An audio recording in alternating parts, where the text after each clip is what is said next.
Union africaine, le Burundi à la présidence pour l'année 2026.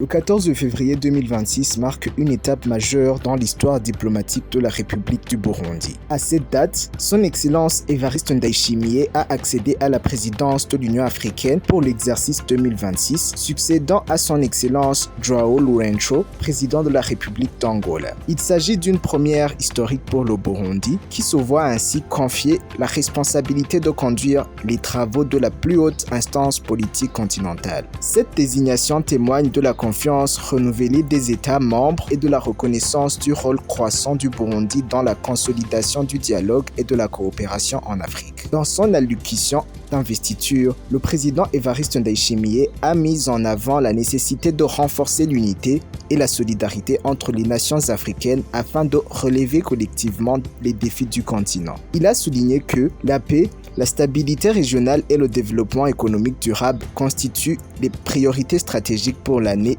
2026. S'agissant de la paix et de la stabilité régionale, le président a insisté sur l'importance de promouvoir des mécanismes efficaces de prévention et de résolution des conflits, tout en consolidant la coopération régionale comme levier de stabilité durable. En matière de développement économique, il a plaidé pour une intégration économique renforcée, fondée sur le développement durable, l'industrialisation, l'innovation et l'amélioration des conditions de vie des populations africaines. Le chef d'État burundais a également réaffirmé son engagement à exercer une présidence attentive, inclusive et impartiale, favorisant le dialogue constructif entre les États membres et la recherche de consensus sur des grandes orientations stratégiques du continent. À la suite de sa prise de fonction, de nombreux messages de félicitations ont été adressés au président Ndayishimiye. Parmi les premiers, son Excellence Félix Tshisekedi, président de la République démocratique du Congo, a salué cette accession, mettant en exergue la confiance accordée au Burundi et son rôle croissant sur la scène continentale. Le secrétaire général des Nations Unies, Antonio Guterres, a également transmis ses félicitations, soulignant l'importance